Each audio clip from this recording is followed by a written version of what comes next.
Hello and welcome to Leveraging AI, the podcast that shares practical, ethical ways to leverage AI to improve efficiency, grow your business, and advance your career. This is Isar Meitis, your host.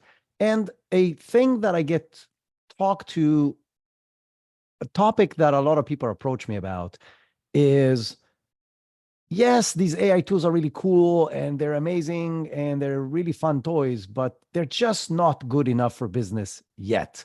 And that is true probably all across the board as far as these people approaching me with that, whether it's not accurate enough to do data analysis, it's not consistent enough when writing in our style, it's not, and so on and so forth. And a big one is image generation. A lot of people saying, yes, even the people who know how to use MidJourney or DALI or any other tools feel that they can create cool images, but they're not aligned with their style guide. They're not exactly what they need for the product. They cannot create consistent images to create a campaign out of it, which hence they feel that while this is being a really cool technology, it's just not there yet from a business perspective.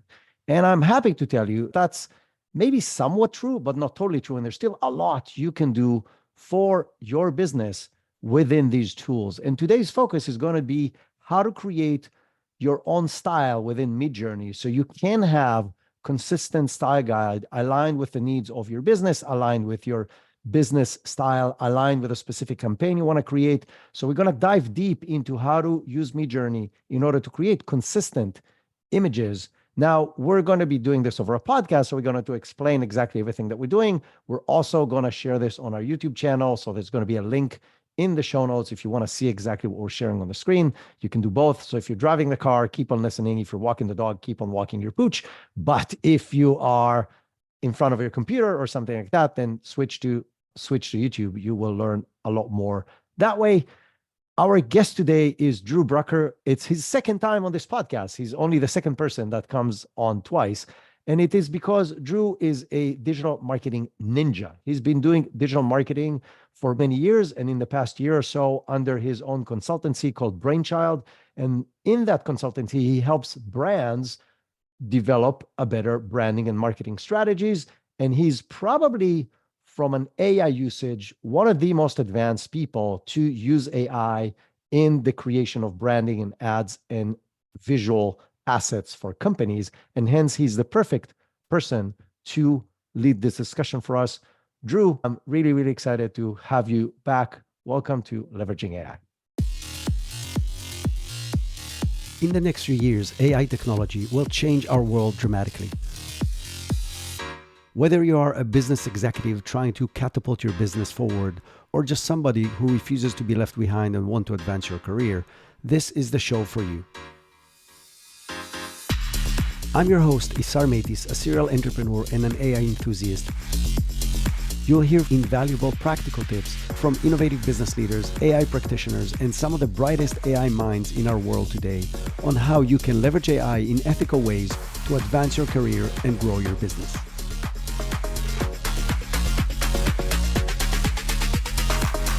Yeah, man, great to be back. So much has changed since the last time we talked. Oh my God. It's like a lifetime of AI stuff. Like we talked about probably about a year ago, maybe a little. I was going to say, yeah, I was thinking it's probably been, about a year. And normally that's not that long a time, but in AI terms, the compounding of the changes is just insane. So yeah, it's every day if you look overall, but if you look through a very narrow lens of, okay, let's focus on MidJourney. Every quarter or so, something big changes that is dramatic. And I think these two aspects of being able to create style guides and be able to create consistent characters are maybe not the entire Holy Grail, but it's a very big step in the direction of the Holy Grail. Yeah. Actually using this for business. Yeah, big step. Something that I think if you've either played with image gen in AI or you've thought about it, it was one of the things that people have just been waiting for. And so that's happened. I would just say maybe it's a milestone moment in terms of some of the things that have launched and deployed with that technology. But yeah, it's absolutely essential. And I think one thing that I do want to preface is if you've got any sort of role in marketing or branding, there's a use case for this for you. So just maybe keep an open mind and think about things a little bit differently. And hopefully, if you're listening to a podcast in the first place, you're looking for maybe some validation, but also some things that you didn't know or some new ideas that you want to try out. And so hopefully we can uncover and unpack some of those things today. Yeah, awesome. I think the best thing would be to, first of all, talk about what it is. What is like style reference? What does it do? And then what is consistent character and what does it do? And then we can dive into the actual how to do it within MidJourney. Yeah, style reference, I think, is one of those interesting features that maybe isn't as critical as something like consistent character, but something that was probably pretty hard to achieve before in terms of consistency with the style, right? So what I mean by that is if I'm maybe backing up and thinking about a brand in general and the color palette that they have in their brand, certainly some of those things can be identified with words, right? You could say black, but there are different shades of black, right? Yellow, different shades of yellow. And some of those things you can accomplish just through the text, right? So maybe it's a canary yellow or it's a desaturated yellow, but it's still a little bit difficult because some of those things aren't consistent, right? And so a canary yellow on one image may look a little bit different than a canary yellow on another image. What style reference allows you to do, and this is just as a whole, rather than specifically MidJourney, is just to take an existing aesthetic style and color palette from an existing image and transfer that over to a new image that you create. And so obviously that's pretty powerful, pretty self-explanatory if you're trying to dial in some customization and specification for your brand. And I think that's really one of the major unlocks with AI visuals is the ability to promote resonance with your audience. And so how do you do that? It's hard to do that with stock photography. And if you've got a campaign or something and you don't have big budgets, right? Like maybe you don't have the spend or the time to go out and hire photographers for it. And so things like this allow you to get very specific to your brand. If you've got a very unique audience, right? So maybe it's a very specific niche or demographic. So it could be, maybe it's older males that are 65 and have a tattoo sleeve down their arm, or it could be young females, maybe they're teenagers and they're into this or that. So how do you get those images without being able to customly create those things? And before, just so many obstacles there, this unlocks that. And then obviously you bring in things like the colors, the consistency that makes your brand you. And all of a sudden, you're not only creating unique images, but you're creating images that resonate with your particular audience. They can see themselves in your ads, in your campaigns. And I think at the end of the day, that's super important. I love that. I want to summarize quickly what you said. The first thing is obviously when you're doing any kind of visual campaign, the first goal is to connect with your target audience. And to understand that, you got to understand what's going to appeal to them. And at the end of the day, this is what defines the style. This could be cartoonish. This could be lively. This could be dark. This could be like whatever it is that you try to create as far as the feel of the visuals of the campaign is the hardest thing to create in the real world. Because again, you need photographers, you need the environment. Let's say you're trying to do a campaign that talks about shooting stuff in dark alleys. Guess what? You have to block an alley. You have to get licenses for that. You got to get a photography through lighting, like all of that, which most companies don't even have the budget to do. But even if you do, then okay, you're going to shoot 600 photos and you're going to pick from them. And in MidJourney, if you know how to create styles and use them, you can create 6,000 of these in a day and finesse them to exactly what you need with less than 1/10 of 1% of the budget that it costs you to do the other thing that I just mentioned. 100%, And right? so it allows you, going back to what you said, to achieve what you're trying to do, which is to connect with your audience on an emotional level because you have a very clear thing in mind of how to connect with them. One of the things that stood out for me is that wasn't just a thought too. I went through that myself, right? I was a marketing leader on a small marketing team at a startup. You have a budget, right? But it's not, you don't have the budget of a larger company. Yeah. And you have a small team, right? So everything is competing against your time and your priorities. And so while a brand is important, super important, in a startup environment, it can get a little bit lost in the grand scheme of things. It can deprioritize. And I'm not saying that's the right thing. In fact, I would say it's not, but that's just the reality. things are more important in terms of getting revenue off the board, showing wins to your VC or whoever's funding the startup, things like that. And so this was a problem for us because we were in a niche space. We didn't have great photography that existed in stock. And if we did, you got to go through pages to try to find something that kind of feels like you. And so that was essentially the same time I was playing around with MidJourney. It was fun. The quality got good enough. And I just thought to myself, I think there are some things that we can use this for in the day-to-day. And so the idea that I had was really just creating a library of custom on-brand images that my entire marketing team could use. And then eventually the entire company could use and just grab things without having to go searching for it. And so that is a little bit of upfront work to do the experimentation and R&D to get there. But at the same time, once you're there, you can just run the same prompts in perpetuity. You can run same variations, right? So there's some static things about a prompt, but there are some things that are dynamic, like the age of your audience or what they're wearing or what they're doing or where their location is. And so you just think about all those interchangeable things. And now all of a sudden, anybody from your company can grab something for a website, a social post, an ad, external presentation, internal presentation, right? The use cases are endless. And so that inflection point for me was critical because I just thought to myself, I know other people are in the same position. I know that for a fact. And if they care anything about brand, this is a pain point, right? And so that's where the technology's at. Like you said at the beginning of the show, there's still some limitations on what those things can do. At the same time, this is something that you could immediately start putting to use right now. Plenty of use cases and plenty of like non-risk associated with some of these things too. Awesome.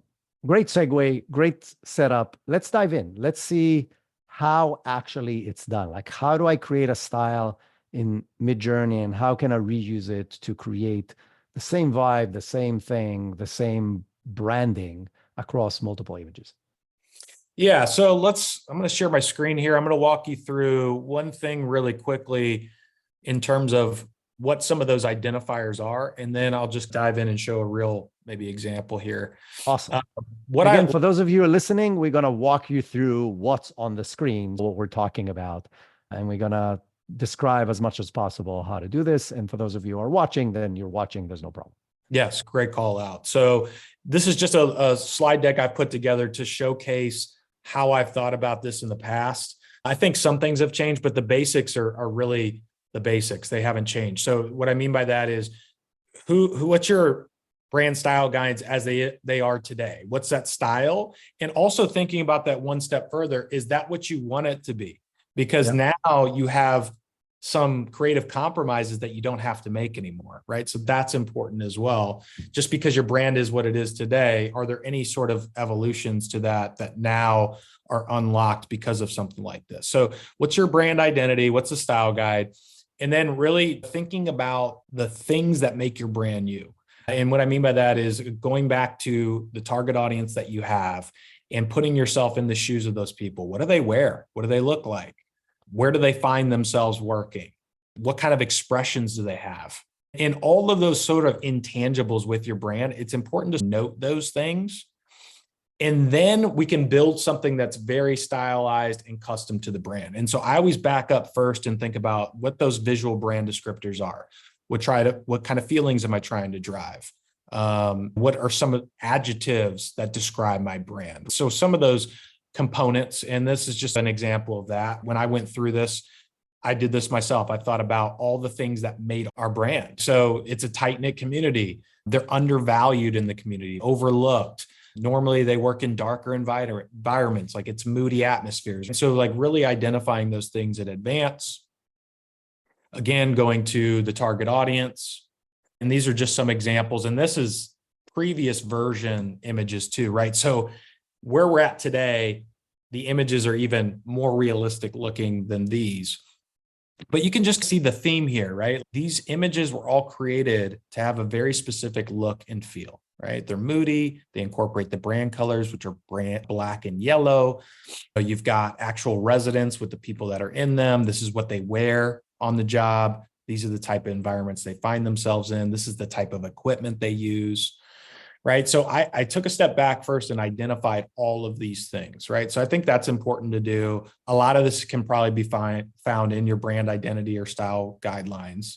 So that's not a big deal there. Just really detailing those things out and then thinking about what type of atmosphere you're trying to create. Like what type of library of images are you trying to create for your brand?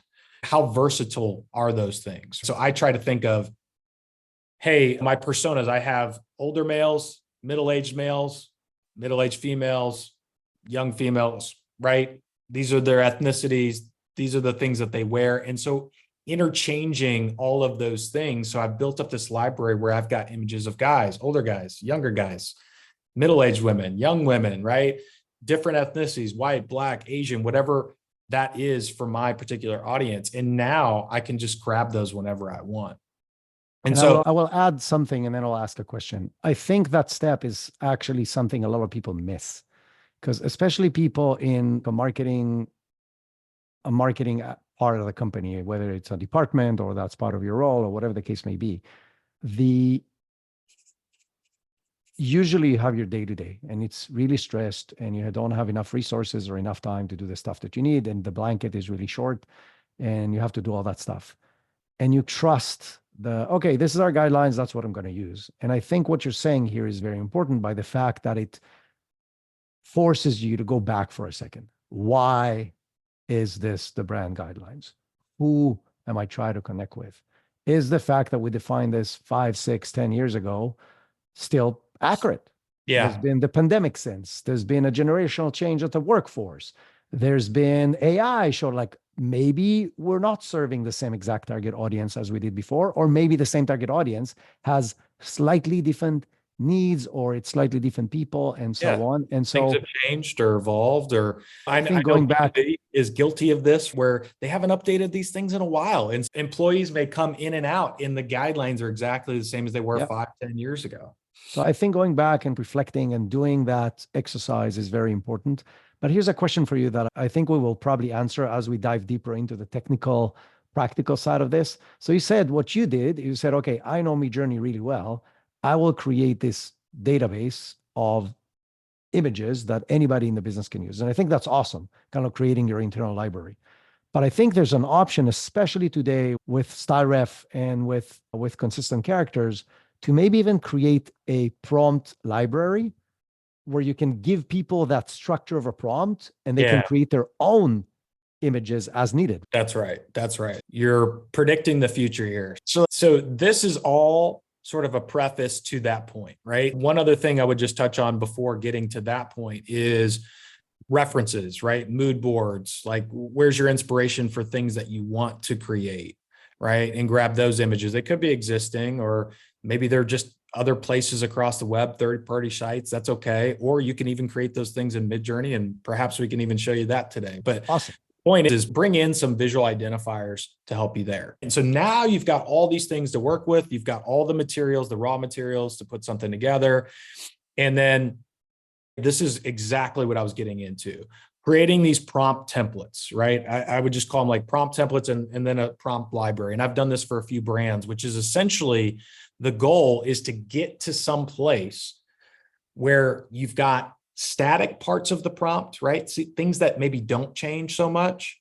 And then you've got things that are dynamic, right? Things that you can swap in and out. So those would be like ages, ethnicities, attire, locations, actions, facial expressions. But none of that really impacts per se the colors of the brand palette. So that's maybe where more style reference fits.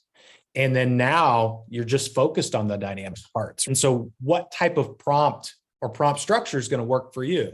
So I think that's something that comes into this experimentation R&D category. There's not necessarily a universal thing that I've necessarily found, because MidJourney's database knows some things really well and it doesn't know some things very well. And so some of that NLP or the language within it needs to be tweaked. And I'll give you a perfect example, right? Like I've got a client that is in the metal recycling space, and some of the equipment, for example, like one of those metal claws that picks up all the scrap. Yeah. It doesn't know what to call that. So there are like 5 different names for it. I go through all the synonyms trying to describe this to MidJourney. It still doesn't know what it is because it hasn't trained on that much regarding that. So then how do you troubleshoot it? And so those are some of the things that you have to think about. But this is the goal. This is the goal because once you have something like this, you can just run these things in perpetuity. You can either hand them off to the client or, right, if you're on a team, you can just run these things for a few hours and essentially have images for an entire quarter, right? Yep. So that's the power of doing something like this. So I wanted to get into style ref. That's what I wanted. Yeah. So let's get into the example of your one template. No, go back to the one. Let's just give an example of what a template may look like. And literally just read what it says so people understand what a template of a prompt can look like. Yeah, these are very simple, but I did take these from the ones that I did for the visual examples that we looked at earlier. Thinking about first who my subject is, right? So what's their role?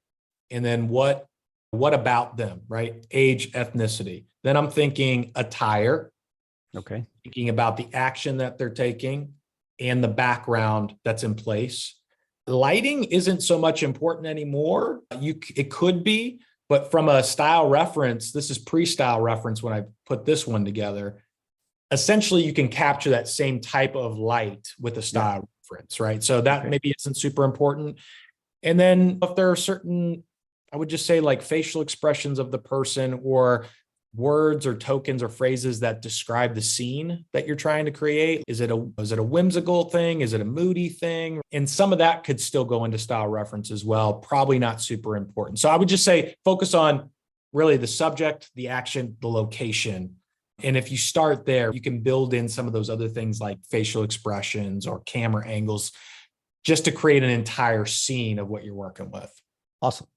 Yeah. Okay, so these are just something that you can play with and maybe experiment with this with your own brand if you want to be hands-on and actionable with it.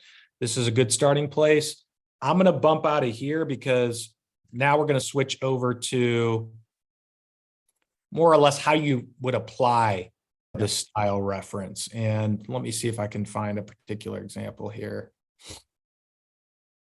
This is while you're doing this, those of you who are watching the screen, at the end of the image, there's an optional section that says bring in a reference image. So an external image that you have either from your brand or a third party or whatever. So you can upload images and then use a parameter that's called IW. So those of you who don't know, MidJourney has a lot of parameters that you can add. You add all of them in the same way. You add, hyphen, and then it's either 2 or 3 or 4 letters. So in this case, it's IW stands for image weight, which means you can decide how much you really want to lean on that image as the anchor to the new image that you're creating. And the numbers, if you're using the MidJourney website, it's between 0 and 3. If you're using the old Discord, it's between 0 and 2. The higher the number, the more it's going to use the image that you uploaded as a strong baseline for the new image. And so if you have a thing that you're talking, let's use your example. Instead of trying to explain in 50 different ways that I think this is going to be a double whammy here because this is both use of style reference and consistent character. Yeah. Right? Yeah. So I'm saying, let's think about the metal claw that you're talking about. Instead of just trying to explain it in 5 sentences, which then you lose MidJourney because it's too much. You can just bring 2 or 3 images in one image off that claw. So it's one from this and that, put them into actually one JPEG, and then use that as an image weight. It will now understand what is this thing that you're talking about. And you can start with a much more solid starting point than just text.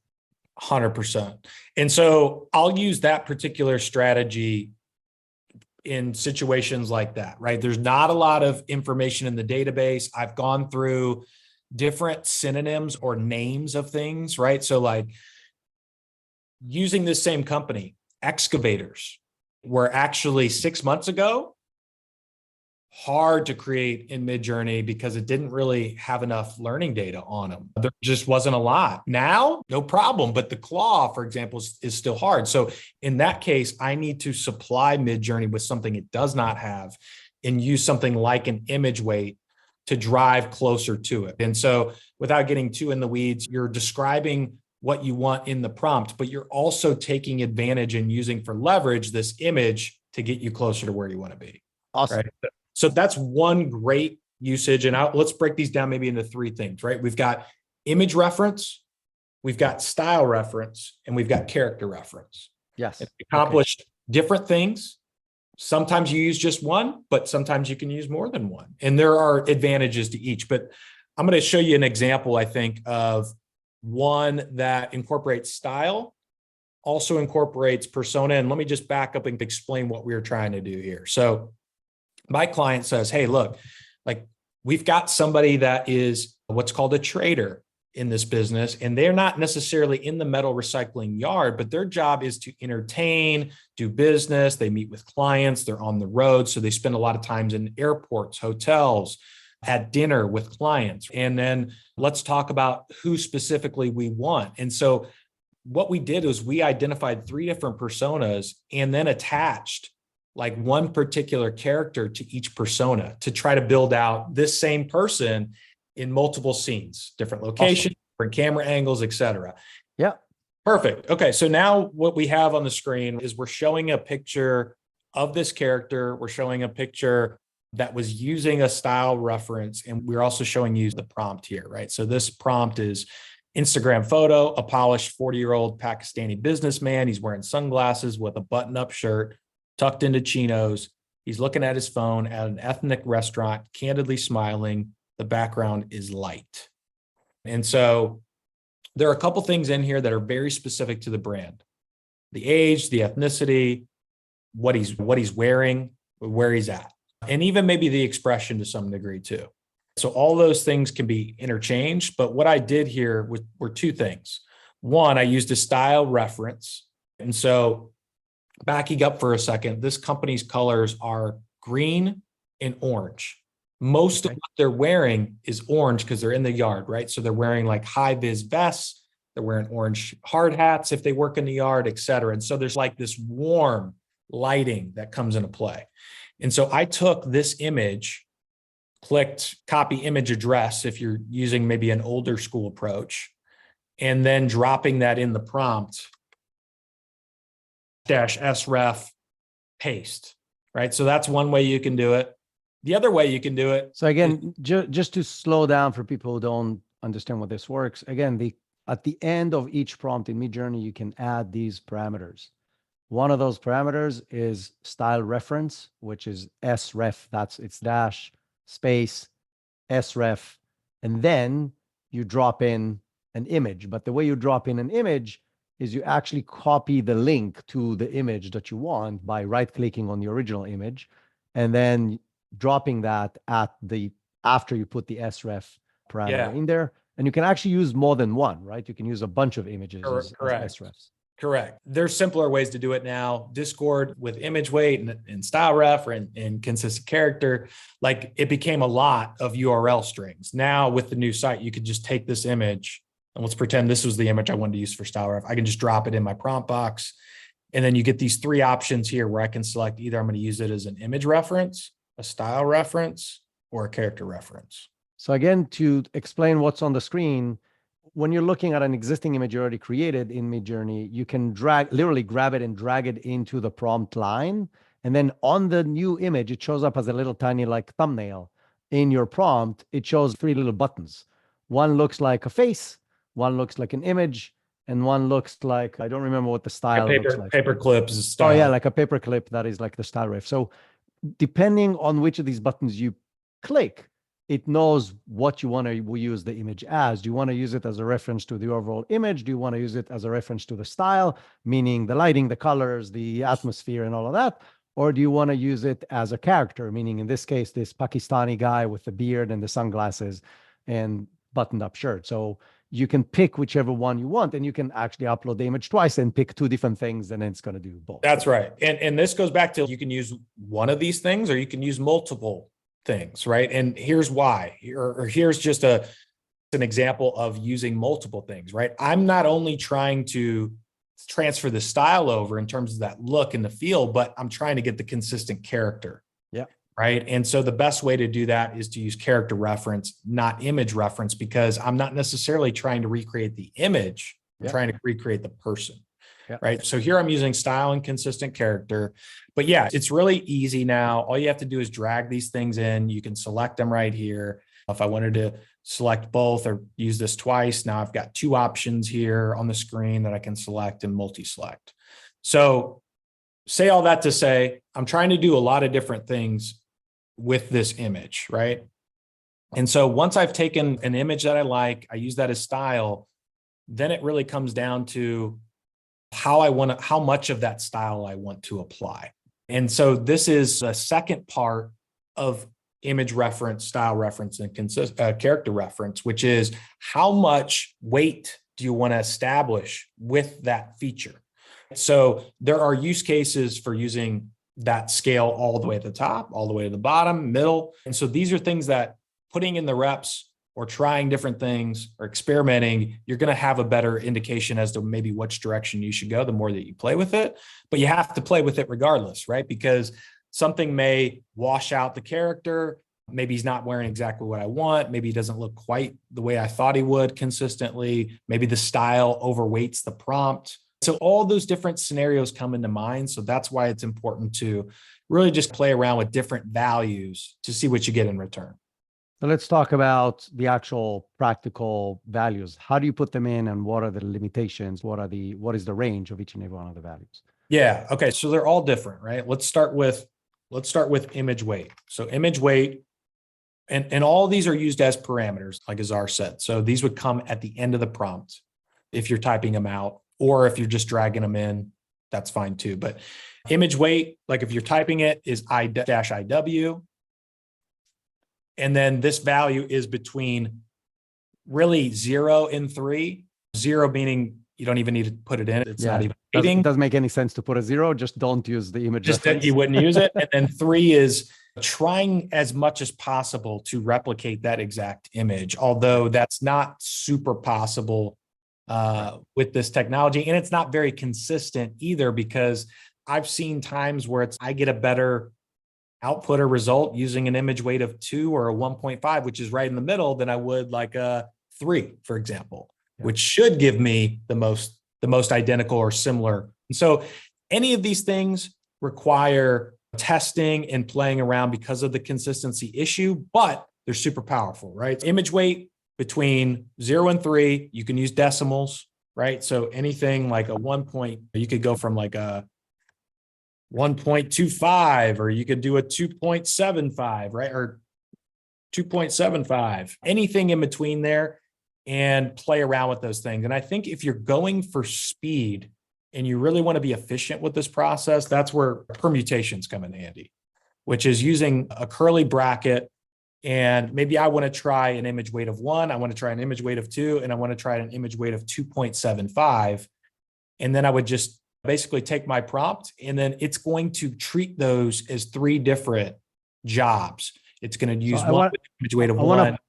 Pause you for just 1 second. So you taught me that in a one-on-one session like 6 months ago, and it changed my life when it comes to MidJourney, because these parameters change a lot in the image. And really the way I used to do it as it was just to run it as, okay, image weight 1, and run it and see how it goes. And then run it again at image weight 1.5 and see how it goes. And then run it.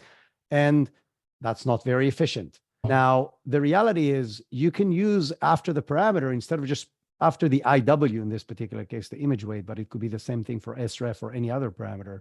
Instead of putting one number, you can use the squiggly brackets and then put value number 1, comma, value number 2, comma, and put as many as you want.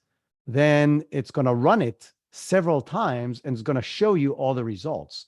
So your starting point is 4 variations of the same image with different image weights. Oh, I really like that one. And like Drew said, it doesn't really matter what was the number. Was 1 the best? 2.5 was? It doesn't matter. This is the one you like the best. Yeah. You just have several different options. And now you can use that image as your first reference to the next version, which now narrows down to, okay, this is what I'm looking for. This to me is one of the game changing, and I hate that word. I just don't have a better word for game changer. It really is one of the best features, because 1, it allows you to basically speed up your whole iteration process. Yep. 2, you get to play with all these different values, right? Because I don't want to think about what if I didn't type this number in and I maybe missed a great image, right? Like I want to explore all the pathways I can as quickly The as possible. FOMO. Yeah. So it really does come down to these micro decisions in a tool like this. Let's just start with one image. How many decisions can you make just with one image? You could, like one prompt, you could rerun it. You could subtle vary one image. You could subtle strong an image. You could in paint with a vary region where you want to change something specific within an image. You can zoom, right? And so you think about that option with just one grid. And there's a lot of options there, but then you can start adding in permutations with different weights or different styles or different stylized numbers even. And then you're exploring more of the breadth of what's possible with your prompt. And you're not leaving anything out to chance, right? You've just explored more doors that could be open. And to me, it's all about the experimentation and then taking just a brief second to say, what did I learn from that experiment, right? Did I learn that higher stylized value worked better with this longer prompt? Or did I learn that a lower weight or whatever it is? I'm trying to analyze what I just experienced in that same token. So I think that's super, super important especially if you're creating images outside of just personally, right? So if you're doing anything for a client or anything for your business, maybe you're a marketing leader, for example, you have to utilize something like this for time efficiency. Have to. Awesome. I want to summarize quickly a lot of things we talked about, because I know we dove into a lot of tactical things and people might be lost. Yeah. So I want to recap that. And then I will start with something else that you mentioned that is very important, that I've learned as maybe the biggest trick there is as far as getting consistent images. So I will start with that and then I'll do the recap, because otherwise I'll forget. You talked about in painting.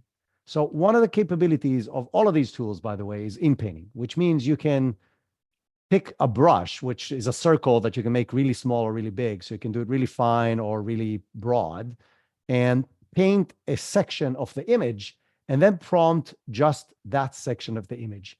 It is the only way to get exactly the same rest of the image as the original image. So let's say you got your character or your product or your street or whatever the thing that you got is, oh my God, this is perfect. I just want to change this one thing. If you'll try to reprompt it with whatever, you put the highest image reference and the highest style reference and the highest character reference, it will never be the same image. It will never be. However, if you use the in painting section saying, okay, color just thing and change just that, the rest stays the same to the pixel level. And so if you have one that you really just want to change stuff in the background or whatever, that is your way to go, instead of trying, oh, I'm going to try all these other permutations. But so this is just a tip. But now let's go into, I think that is give me just 1 second, the summary, and then I'm sure you have a gazillion examples of this. So I'll let you show it. But quick summary. Using MidJourney to create images is very powerful. The biggest problem is that it's not consistent. The way to get consistency is to use one of 3 tools that, or now 4 that we talked about, including in painting, that you can use. One is to use an image reference, which is basically using an existing image that you have that doesn't have to be from MidJourney. Could be any image that you have that you took or from the internet or whatever that you have access to. Correct. You can upload that and use the IW, which is image weight value, to decide how much weight to put to it when it's creating this. The second one is to use style reference. And it really is just trying to capture the style, the color palette, whether it's moody, whether it's bright, whether it's funny, whether it's like trying to capture the style of the image. And the third one is character.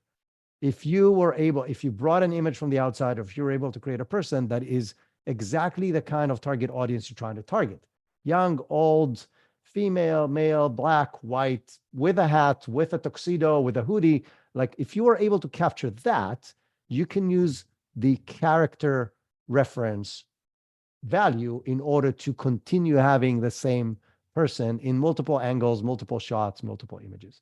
This is how to put everything together. Now I'll let you show some example, because I know that hit a point.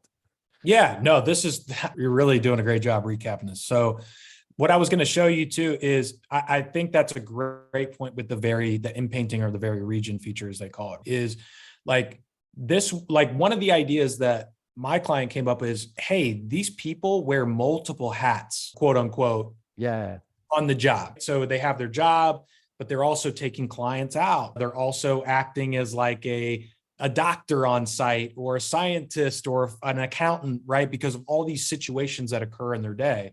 And so one of the things that we did was utilize an in-paint tool to basically use the same character, just changing his clothes, right?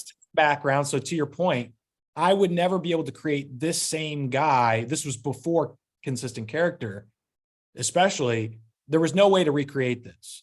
And especially you can't do that now with the same background is I think, even though you have a consistent character, your background's probably going to be different unless you're using just like a plain studio, for example. But this is super cool because I can just change these outfits. So here's those of you not watching, we're looking at a guy standing in front of a slightly blurry, like shallow depth of field. And in the background, it's like a metal dumpster behind him. But then going between the images, it's the same exact guy, same exact everything, but he's wearing a rain jacket, and then he's wearing a polo shirt, and then he's wearing a hard hat and like a safety jacket. But it's, other than that, it's the same exact image. Correct. Yeah. So same. I'll give you a cool, funny example about me when I've used it. So I'm a part of this venture capital, and we're upgrading the website, and we needed like photographs of ourselves. And I'm not the guy that goes and does a professional photo shoot, so I don't have a professional photo shoot.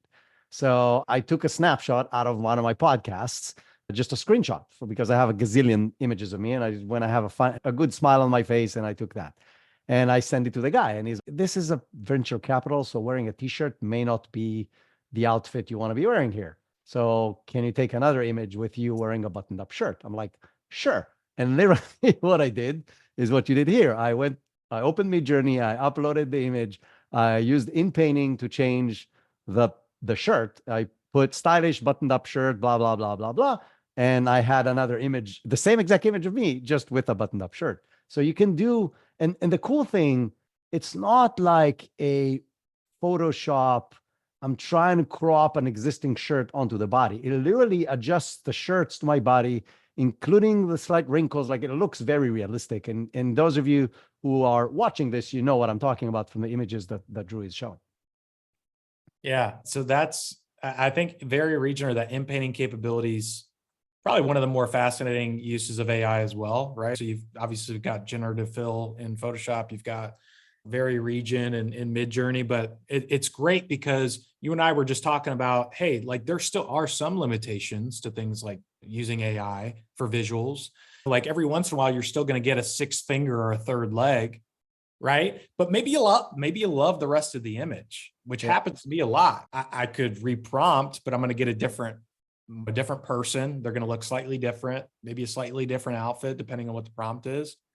Or, right, I could use that feature and just change a certain section of the image. These are all upscale, so I don't know if I can do that on here, but like an example would be clicking vary region. And I'm just showcasing this for anybody visually watching, how you would make that selection. So you've got two tools that you can use here.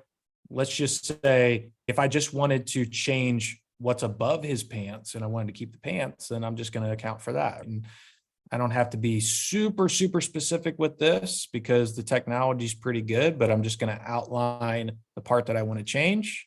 So to those of you not watching, he's basically using like a lasso tool. So it's like holding the button on your mouse and dragging roughly the line around, in this particular case, the jacket that the guy's wearing. Yep. And he's also wearing a hard hat. So I'm just selecting that. Maybe I want to change that. And then I would just edit the prompt. So this says he's wearing an orange safety vest with full length navy blue overalls underneath. So if I just wanted wearing let's just keep it simple, like a white t-shirt, right? I would just hit submit, and then I'm going to get something back. And then I've kept the integrity of the rest of the image. Yeah. And so that's obviously important with even like the finger or leg example, right? I could just select that part that I want to remove.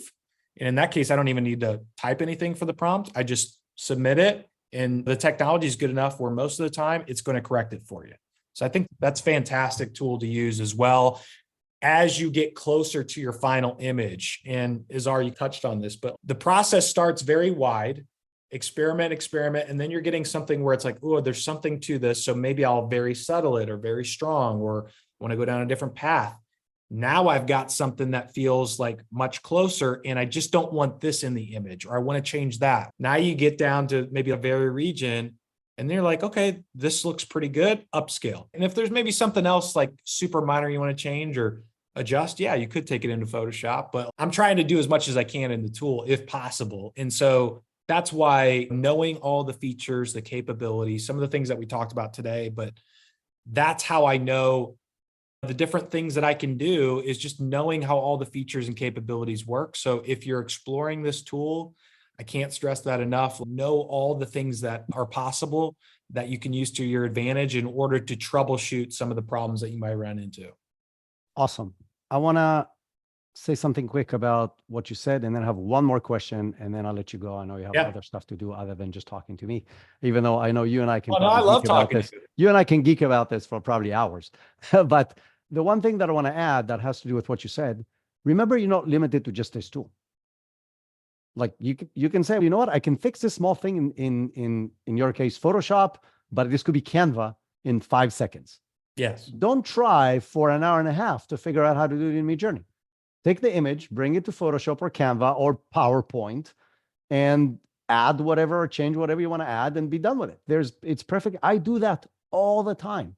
Like when I want to add like an overlay something on MidJourney, it's almost impossible to do. Like my logo or text or whatever. I take the image, I bring it to Canva, I add whatever I want to add, and I'm done. And that extra step takes me 5 seconds and would have taken me 2 hours and probably not be as accurate as it is in Canva. So it's perfectly fine to mix and match multiple tools in your process once you figure this out. The other thing that I will say, and then I promise you the final question, is that this sounds like a lot of work and experimentation in time. And it is. Like it is a lot about trying things out to see what's working, what's not working, what's getting you closer. Once you get closer, you're starting to dive deeper into that rabbit hole of that initial image, as Drew said. But compare that to the alternative. How would you do this before this existed is usually hiring a crew of photographers and actors and a site and lighting. And it would have been not an hour of experimentation, but 3 days out in the field that's going to cost you between $20,000 to $40,000. And so while this sounds like, oh my God, this sounds like a lot of work, first of all, as you get better, you'll be able to do this with a lot less steps and attempts. Because going back again, I loved what you said, learn from it. What did you learn from this little experiment? So next time you don't have to do 70 different options, you can do 7 because you know which path to go already. So think about that. It's always a better option than the other alternative that we had before. Now to the question. I know there's a way to save a style. So instead of, if I want to use the style again, now I'm like, okay, I got to load the image again and use sref again. Like I know there's a way to actually save a number of a style, and I would love to know how to do that. Or that's still a Discord thing and it doesn't exist on the website anymore. No, so there are two. I'm just trying to think of the best way to explain this to maybe somebody that's not super familiar so it doesn't get too diluted or confusing. So essentially what you're talking about are style codes. Correct. Okay, so there are 2 different ways that you can create sort of styles. You've got one using an existing image, preferably an MidJourney image, which is what I did in that example that you saw. Or right, there are what's called style codes in this feature called style random, right? And I'll actually run it for you guys here while we're looking at it for those of you following along with screen. But I could just type in, let's just type in girl, and I'm going to put sref, so -sref, and you just type in random, okay? And then this is going to give me a random style code that then I can use, and to your point, just copy and paste. Now you can't, there's not a great place to save that currently other than just like keeping a little database together, which I've created because I had to, but you can apply that same number over and over again. And essentially what this has done is MidJourney's taking all these different styles that it's got available in its latent space, and it's making them accessible for you to use. And I do this as an option because I found that when you use a style reference photo, sorry if this is confusing, but if you use a style reference photo, sometimes it takes a little bit of the image into consideration as well, like it's the subject. Yeah. Whereas these style codes are purely style, right? And so if you've got some style codes that you've come across, save them, use them. Some are great at more photorealism, some are great at illustration, and I can show you a few of those as well. So I have an interesting question, which I don't know the answer. I'm really curious. Is there a way for me to know what's the style code of any image that I've created, or there's no such thing? If you have one of those images, you can click on it. Is there a way to know what's the style code of that image? No. So the only way is to create a new image with style, with SF random, and then it gives you the code, and then you can use it.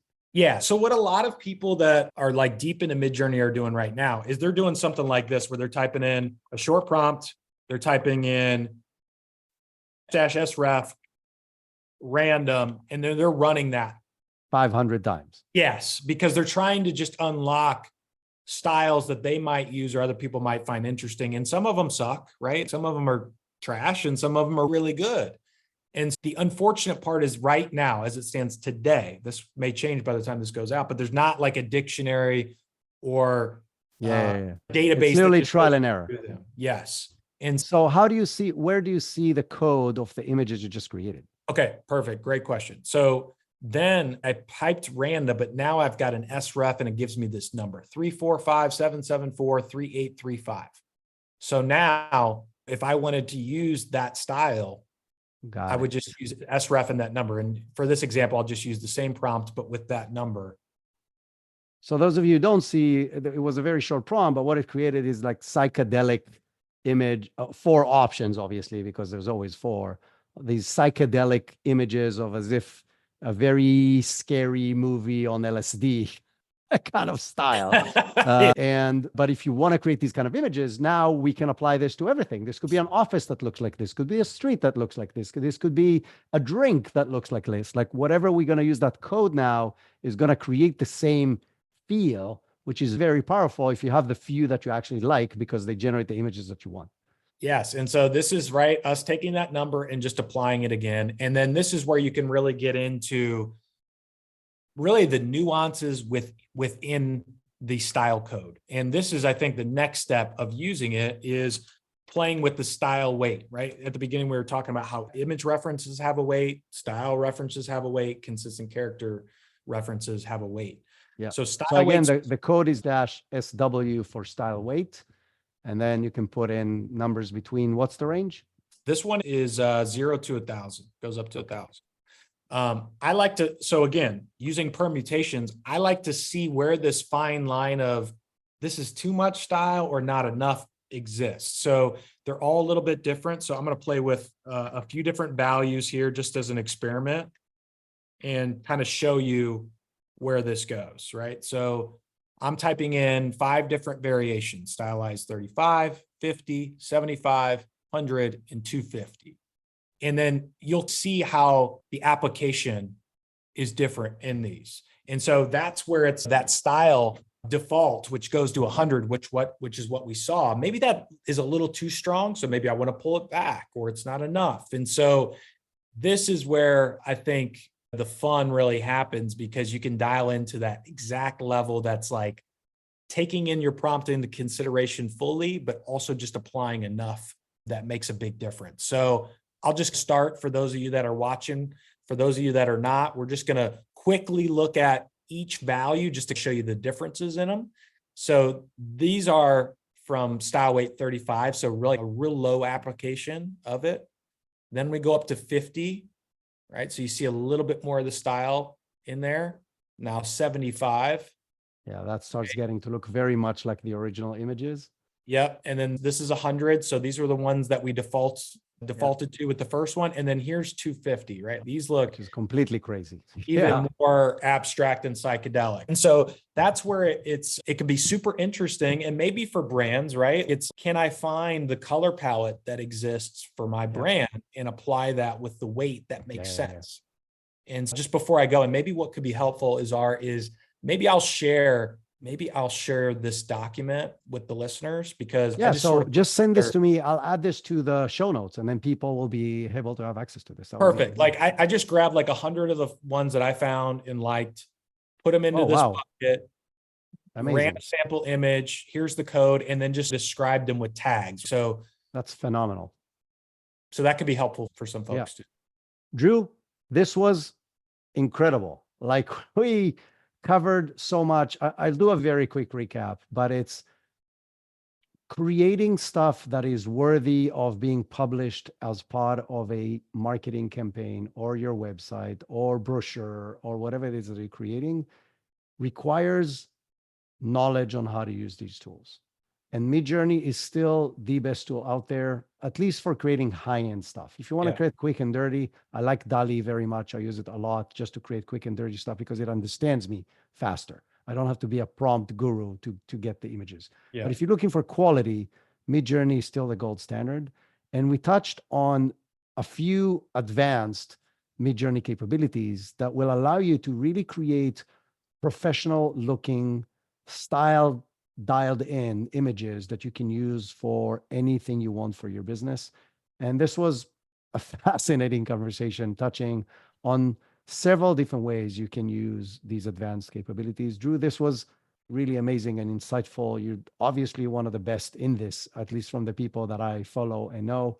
If people want to follow you, work with you, know more about you, what are the best ways to do that? Best way to find me is on LinkedIn, probably. If you're not on there, I'm also on Instagram, right? All those basic channels. So you can find me there as well. But last thing, I guess, for me that I just want to make sure people know is, while some of these tools are not quite at a finished product, they are most certainly, like a tool like MidJourney, ready to be used today. So at this point, there's no point to waiting any further. These tools are only going to become more and more advanced in terms of their capabilities, the complexities, right? The workflows that you can create while using these things. What we talked about today, there is this idea that you should jump in now. Don't think about this in terms of the sunk cost fallacy of it's too late, or it doesn't make sense to jump in now, or I'm going to wait till later, because it's only going to get harder, I think, for people that are just getting started. So it's a great time. And if you have any questions, I'm an open resource. I love talking about this stuff, obviously. So feel free to reach out, and we'll talk some more. Awesome. This was great. Thank you so much. Yeah, my pleasure. Do this again in a few months. Yeah, let's do it. Awesome. Bye, everyone. Bye.